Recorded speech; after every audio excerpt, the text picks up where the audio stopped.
संत नावादास जी विरचित श्री भक्तमाल ग्रंथ, जिसमें कि सतयुग से लेकर कलयुग पर्यंत तक भक्तों के चरित्रों का संकलन है। उसके अंतर्गत हम भगवान कपिल के चरित्र का श्रवण कर रहे हैं। भगवान कपिल भगवान के अवतार भी हैं और 12 प्रधान भक्तों में से भी एक हैं।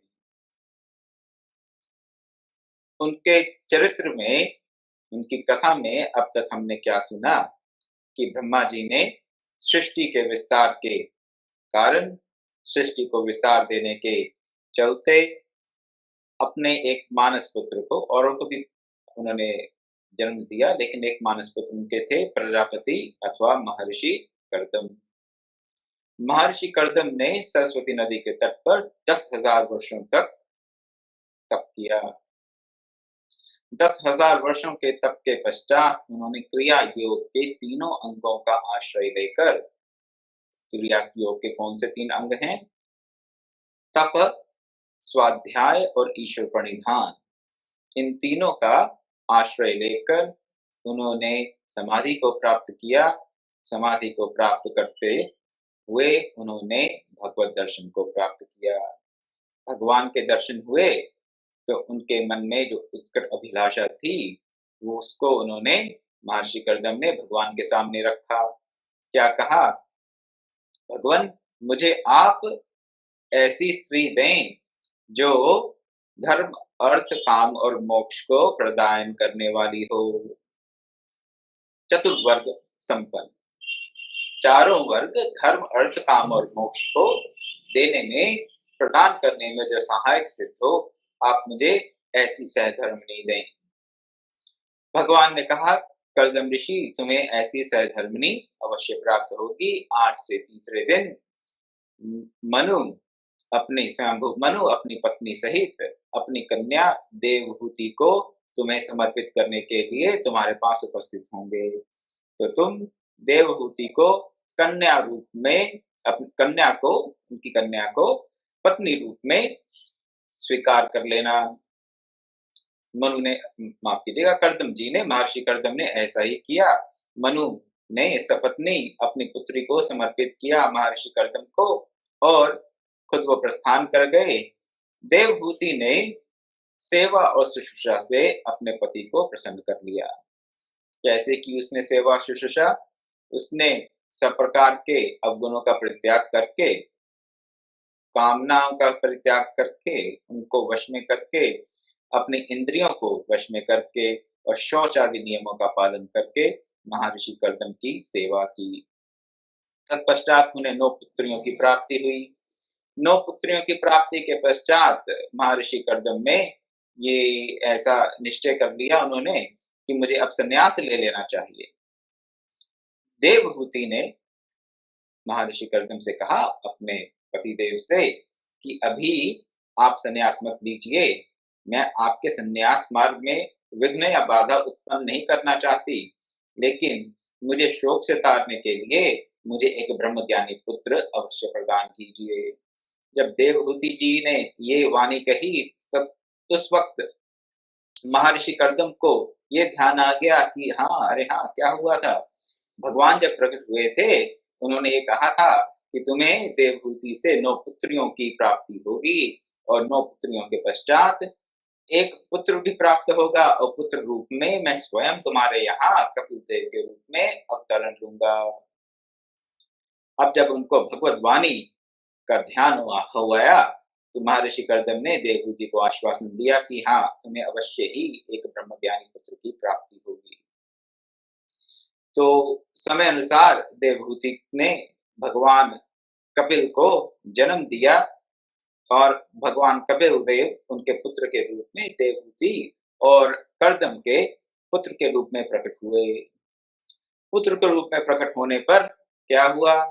महर्षि कर्दम ने जन्मते ही बालक से उनकी स्तुति की, क्योंकि वो जानते थे वो भगवान है। और ब्रह्मा जी और अन्य ऋषियों ने आकर भी उनका महात्म्य बताया किनको? माता पिता को, देवहूति और कर्दम जी को बताया कि आपके पुत्र तो साक्षात भगवान हैं। ये जानते हुए उन्होंने, महर्षि कर्दम ने अपने पुत्र से सन्यास के लिए आज्ञा लेनी चाहिए। अब जब सन्यास के लिए आज्ञा ली तो कपिल भगवान क्या कहते हैं? कहते हैं कि तुम्हें, महर्षि कर्दम, तुम्हें तो घर में भी मुक्ति प्राप्त ही है। बहुत ही सुगमता से तुम घर में रहकर भी मुक्ति को प्राप्त कर सकते हो। लेकिन अगर तुम्हारी ऐसी धारणा बन गई है कि तुम्हें सन्यास आश्रम का आश्रय लेकर शरण में जाना है, प्रभु की वनगमन करना है, तो तुम ऐसा अवश्य करो, क्योंकि तुम तीनों प्रकार के ऋण, देव ऋण, पितृ ऋण और ऋषि ऋण से तुम, सभी ऋणानुबंधों से तुम मुक्त हो गए हो। तो ऐसा ही हुआ।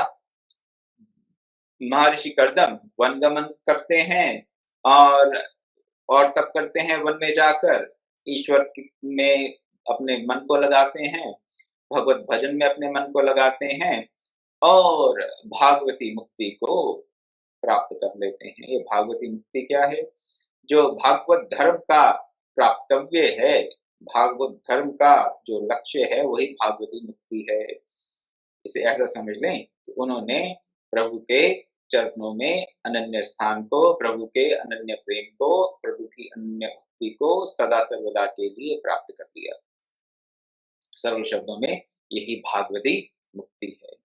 तो भगवत धर्म का अनुसरण करने वाले, भागवत धर्म का अनुसरण करने वाले, जो धर्म किसमें बताया गया है? गीता में, महाभारत में।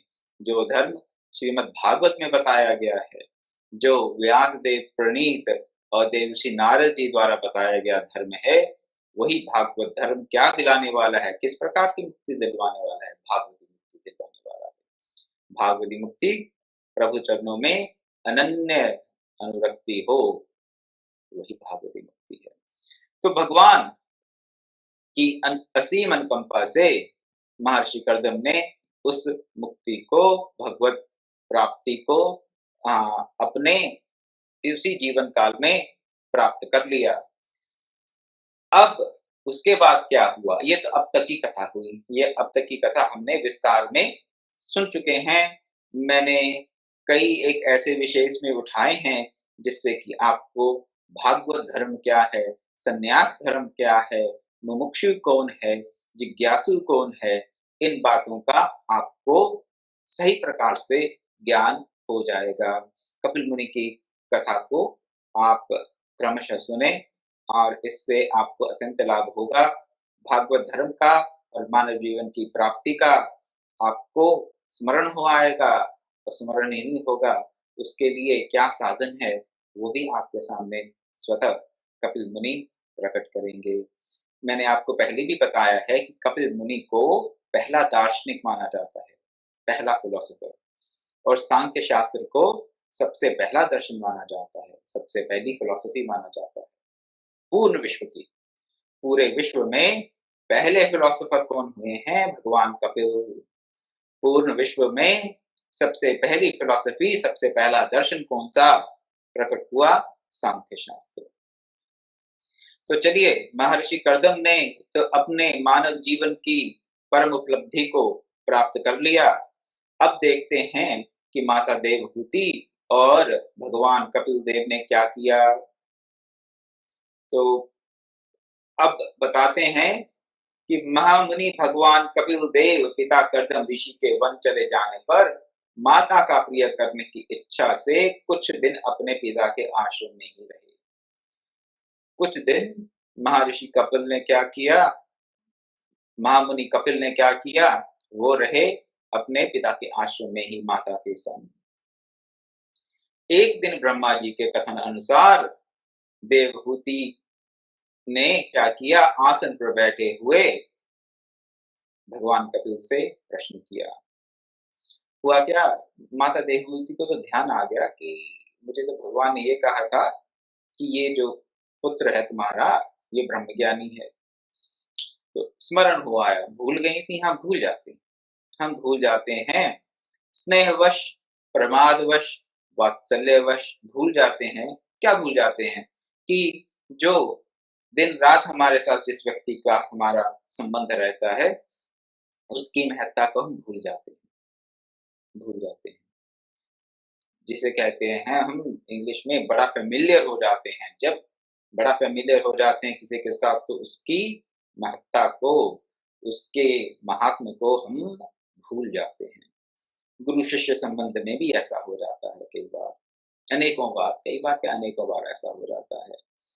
क्योंकि दिन-रात के संसर्ग से क्या होता है, अगर शिष्य गुरु की निरंतर सेवा में रहता है, तो कई बार शिष्य को गुरु के ज्ञान का भान नहीं रहता। वो गुरु को भी अन्य पुरुषों की तरह ही एक अन्य मानव की तरह ही एक मानव समझना आरंभ कर देता है। इससे क्या होता है, कई बार गुरु के प्रति अपराध बन जाता है। वो जानबूझकर तो शिष्य ऐसा नहीं करता, लेकिन प्रमादवश वो दोष का, वो पाप का भागी बन ही जाता है। इसलिए बहुत से शिष्य ऐसे हैं जो ये अपेक्षा करते हैं कि उनको गुरुदेव का सानिध्य मिले, लेकिन गुरु क्या करते हैं, उनको कहीं-कहीं और साधना के लिए भेज देते हैं। शिष्य बहुत दुखी होते हैं कि गुरु ने हमें अपने सानिध्य से अलग कर दिया, और अपने गुरु के सानिध्य को ना प्राप्त करने से शिष्यों के मन में बहुत पीड़ा भी होती है।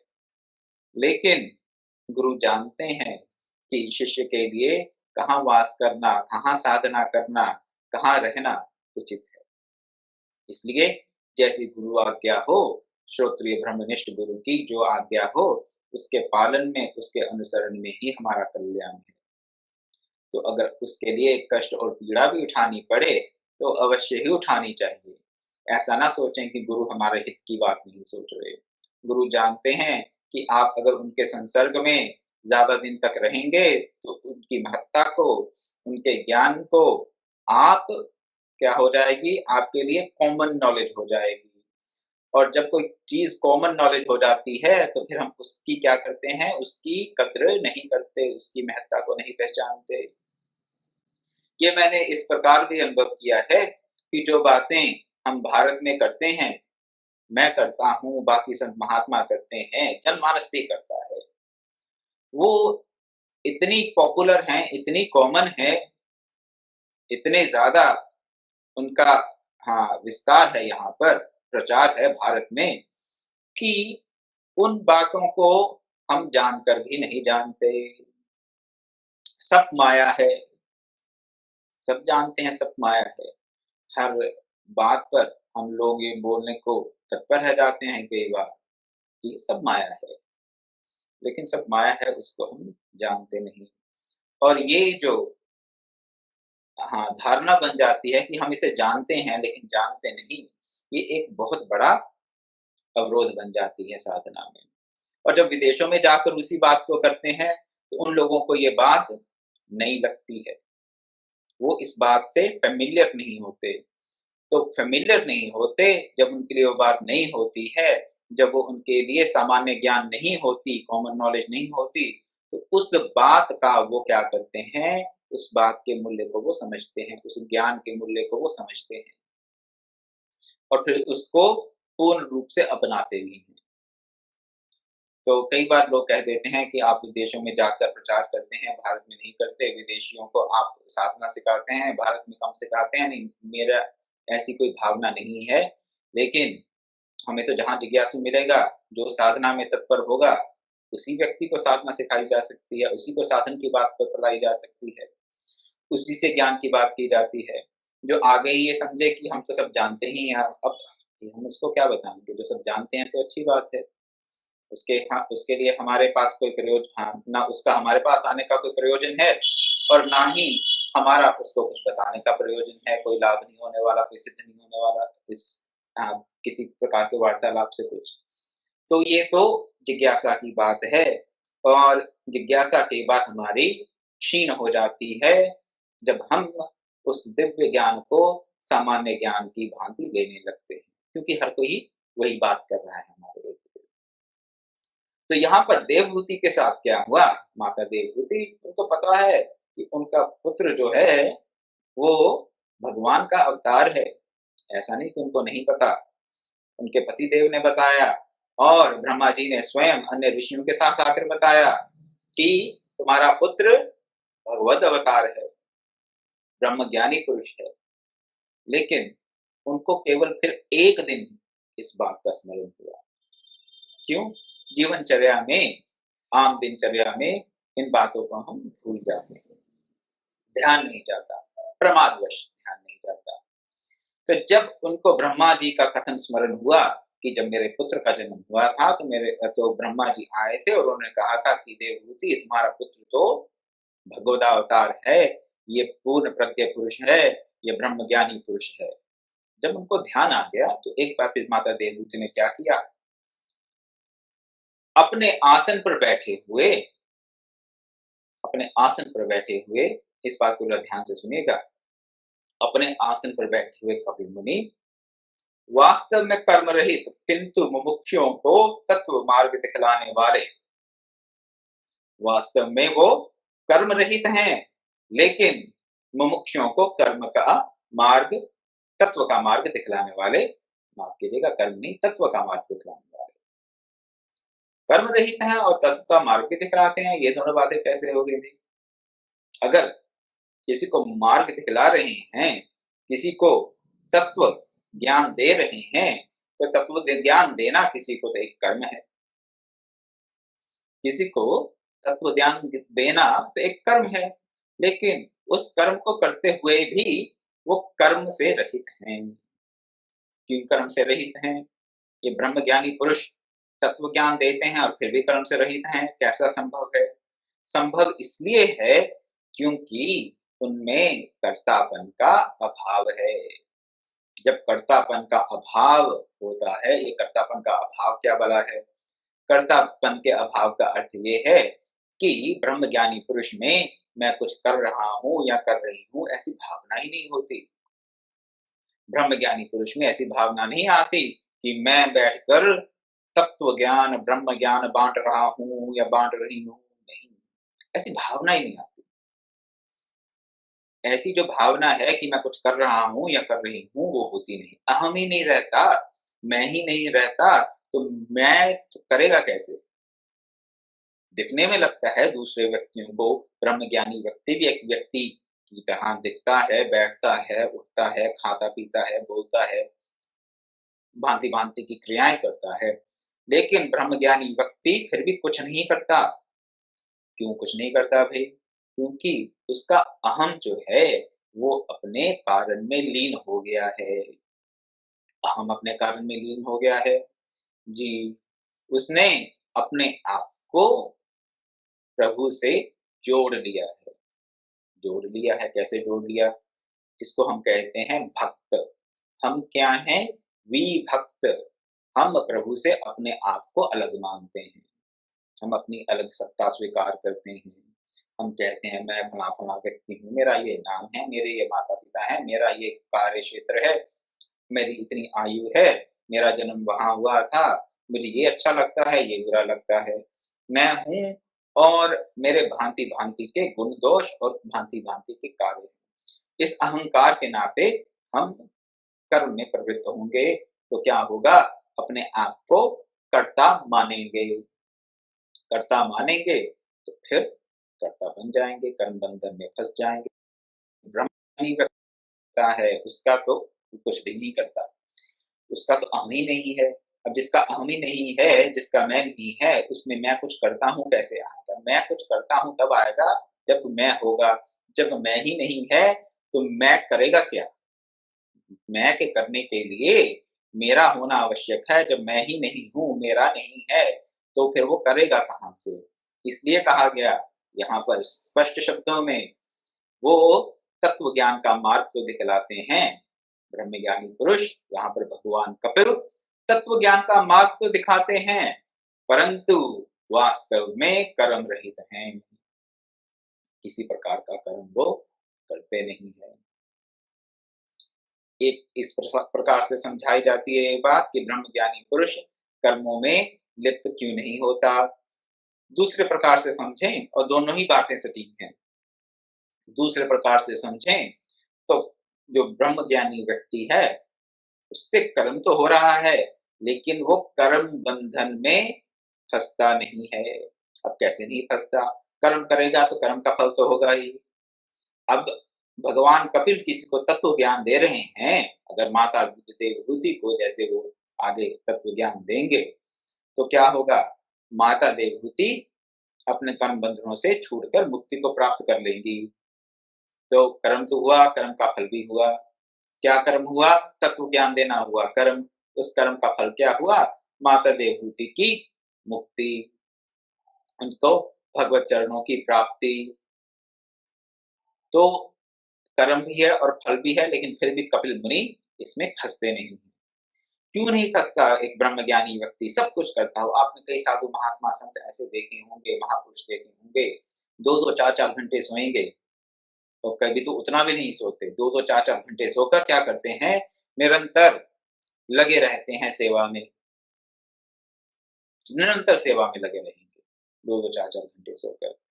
कोई तो गौ सेवा में ही लगा है और कोई हाँ, अनाथों की सेवा में लगा है।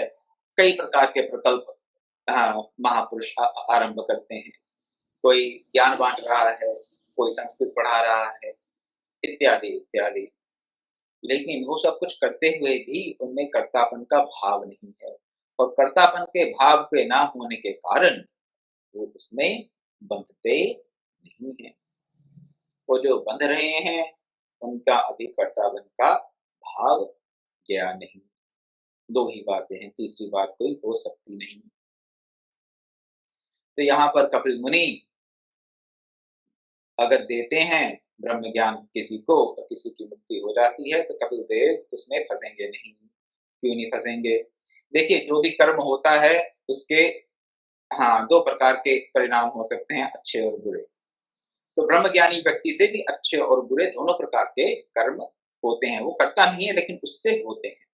इस बात को थोड़ा समझे, वो करता नहीं, उससे ये कर्म हो रहे हैं, अच्छे और बुरे प्रकार के कर्म।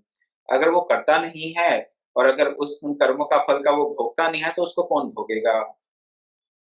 इसको समझाने के लिए संत महात्मा गुरुजन ये बात कहते हैं कि जो व्यक्ति तो उस ब्रह्मज्ञानी का, उस ब्रह्मज्ञानी महापुरुष का सहयोग करते हैं, वो उनके अच्छे कर्मों के फल को, अच्छे फल को ग्रहण कर लेते हैं और अपने जीवन को उन्नत बना लेते हैं। और जो उस ब्रह्मज्ञानी व्यक्ति का वैर विरोध करते हैं, उनसे घृणा करते हैं, उनसे द्वेष करते हैं, वो उनके बुरे कर्मों के फल को प्राप्त कर लेते हैं। तो जो अच्छे कर्म है ब्रह्मज्ञानी व्यक्ति के, वो उनके भक्तों में, उनके सहयोगियों में चले जाते हैं, और बुरे जो कर्म हैं ब्रह्मज्ञानी के, ब्रह्मज्ञानी से जो होते हैं, वो चले जाते हैं किनके पास? जो उनकी निंदा करते हैं, बुराई करते हैं, वैर विरोध करते हैं, इत्यादि। और ब्रह्मज्ञानी पुरुष कर्म करता हुआ भी कर्म फल में बंधता नहीं है। तो इस प्रकार से भगवान कपिल तत्व का ज्ञान तो दे रहे हैं, लेकिन वो वास्तव में वो कर्म नहीं करते, कर्तापन का भाव। अब क्या कहते हैं माता देवहूति वहां पर? माता देवहूति कब प्रश्न करती हैं, इस पे थोड़ी चर्चा करेंगे। वो प्रश्न करती हैं जब वो देखते हैं कि भगवान कपिल देव अपने आसन पर विराजमान, अपने आसन पर विराजमान हैं, शांति से बैठे हुए हैं। उस वक्त इस बात का स्मरण करके, इस बात की श्रद्धा रख के मन में कि भगवान कपिल देव आत्मज्ञानी ब्रह्मज्ञानी पूर्ण पुरुष हैं, वो उनसे प्रश्न करती हैं।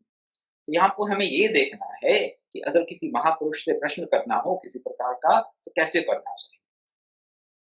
पहले तो उस महापुरुष के प्रति, उस संत साधु के प्रति श्रद्धा हो, ये हमें कुछ बता सकता है।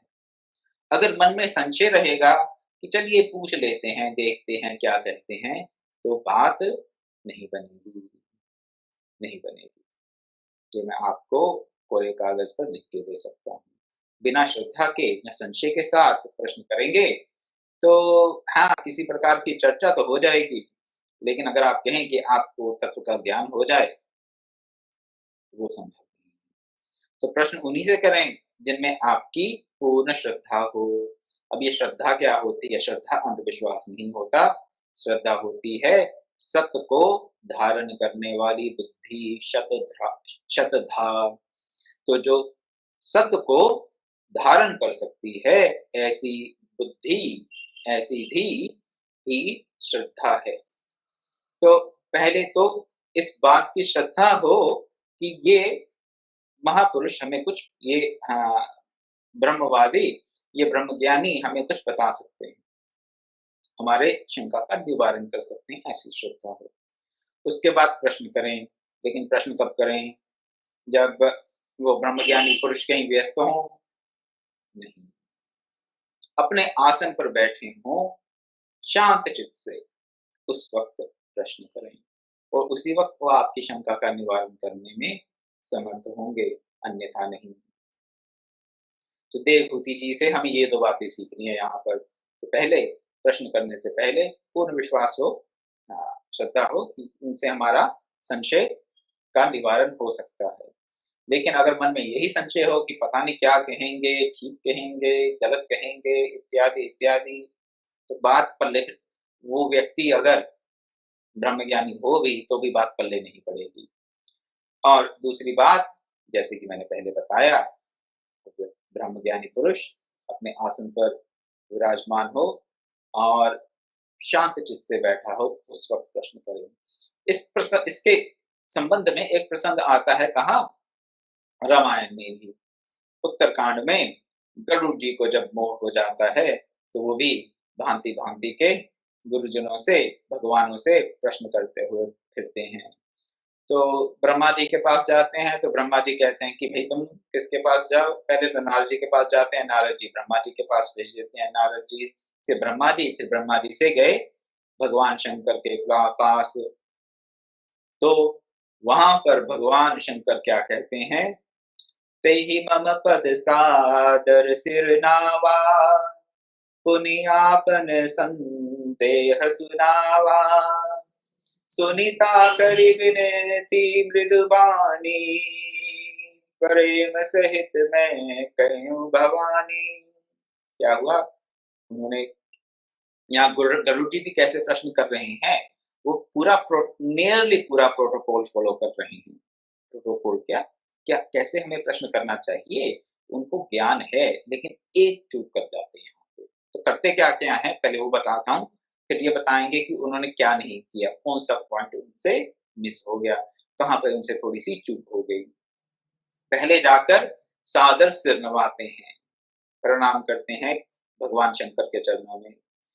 प्रणाम करने के पश्चात फिर अपना संदेह सुनाते हैं। फिर क्या करते हैं? कैसे संदेह सुनाते हैं? अपना संदेह को कैसे व्यक्त करते हैं? मृदु वाणी से, मृदु वाणी से, मृदु अर्थात कोमल वाणी से अपने संदेह को रखें। फिर 3 बातें उन्होंने कह दी, पहले प्रणाम किया, फिर अपना संदेह रखा। कैसे रखा संदेह? मृदु वाणी से, कोमलता से अपना संदेह रखा। ऐसा नहीं कि महात्मा जी मुझे तो बहुत बड़ा संशय, आप मुझे बताइए क्या होगा। आजकल ऐसे भी आते हैं प्रश्न करने के लिए, ढोल नगाड़े पीटते हुए आ जाएंगे प्रश्न करने के लिए। और जो महात्मा होंगे, पूर्ण प्रज्ञ पुरुष भी हों, तो कहेंगे अरे ये क्या हो गया। उनका चित्त आप जाते ही विचलित कर दें तो उनसे क्या प्राप्ति होगी। तो प्रणाम करें, अपना प्रश्न रखें, संदेह रखें और कोमल वाणी से रखें। फिर क्या हुआ? फिर भगवान शिव क्या कहते हैं उन्हें? प्रेम सहित मैं कहूं भवानी, मिले हु गरुड़ मार्ग मह मोही, कवन भांतु समझाओ तो ही। और जो पूर्ण प्रज्ञ पुरुष हैं, भगवान शंकर जैसे, जो कि वंदे बोध में नित्यम शंकर गुरु रूपिणम, तो बोध में है, जो स्वयं ज्ञान स्वरूप हैं, वो क्या कहते हैं? प्रेम सहित कहते हैं। जिस गुरु को, जिस पूर्ण प्रज्ञ पुरुष को बोध होगा, वो कभी भी कड़वे वचन नहीं कहेगा, प्रेम सहित कहा उन्होंने। तो पार्वती माँ से कह रहे हैं कि मैंने गरुड़ को प्रेम पूर्वक क्या कहा कि मुझे तो तुम मार्ग में मिले हो गरुड़ मार्ग में मोही, कहाँ कहीं जा रहे थे शिव भगवान, तो रास्ते में मिले गरुड़ जी। तो कहते हैं कि मुझे तुम रास्ते में मिले हो, कवन भांति समझाऊं तो ही, मैं तुम्हें किस प्रकार समझाऊं, रास्ते में चलते चलते किस प्रकार समझाऊं। तो ये जो ब्रह्म ज्ञान की, तत्व ज्ञान की बात है, ये एक जगह स्थिरता से बैठे हों जब श्रोत्रिय ब्रह्मनिष्ठ गुरु, तो ही से ऐसे प्रश्न करने चाहिए। गरुड़ जी ने प्रणाम भी किया, अपने संशय को भी बड़ी कोमल वाणी से रखा, लेकिन शंकर जी कर क्या रहे हैं, उन्होंने इस बात का ध्यान नहीं किया। शंकर अपने पद पर आसीन हैं, अपने आसन पर बैठे हुए हैं और शांत चित्त से हैं और सुखपूर्वक बैठे हुए हैं, इस बात का उसने कोई ध्यान नहीं दिया। लेकिन हमें इस बात का ध्यान देना चाहिए, अन्यथा बात नहीं बनेगी। कैसे नहीं बनेगी? जैसे कि गरुड़ जी की बात नहीं बनी यहाँ पर। आगे क्या कहते हैं?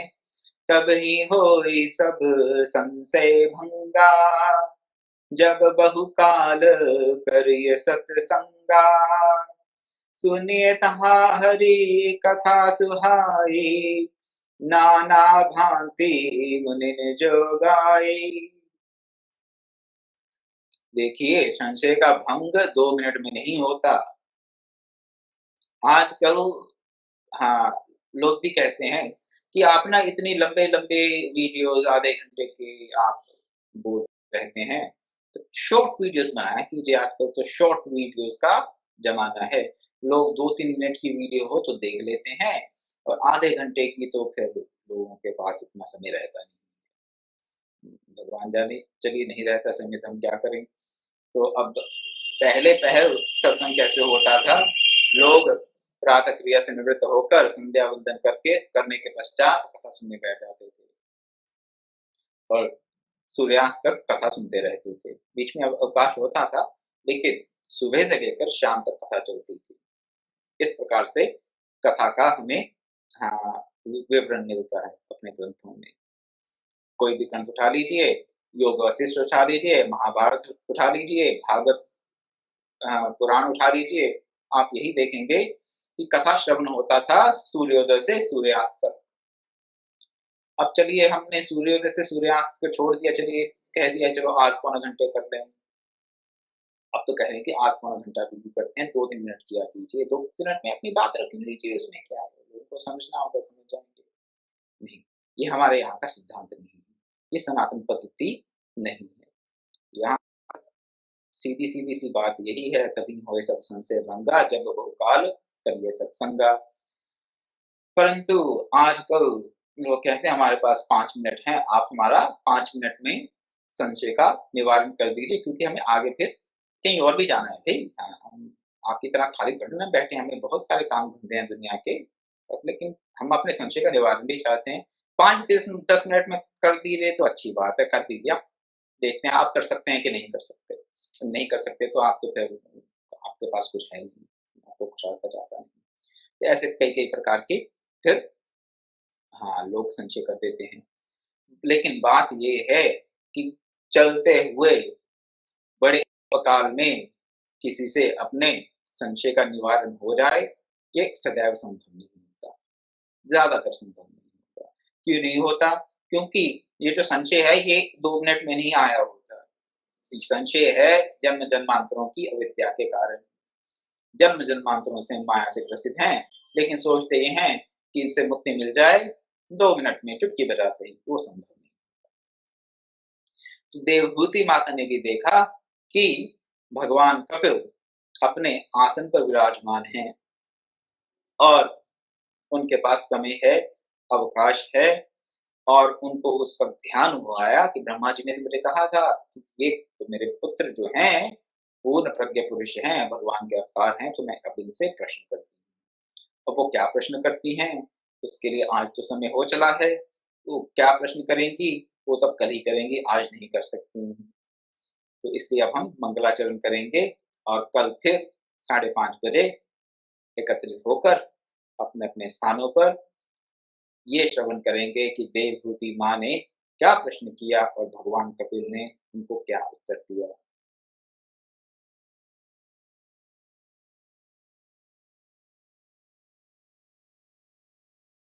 मुच्यते पूर्णस्य पूर्णमादाय पूर्णमेवावशिष्यते। ॐ शान्तिः शान्तिः शान्तिः। हरिः ॐ तत्सत्।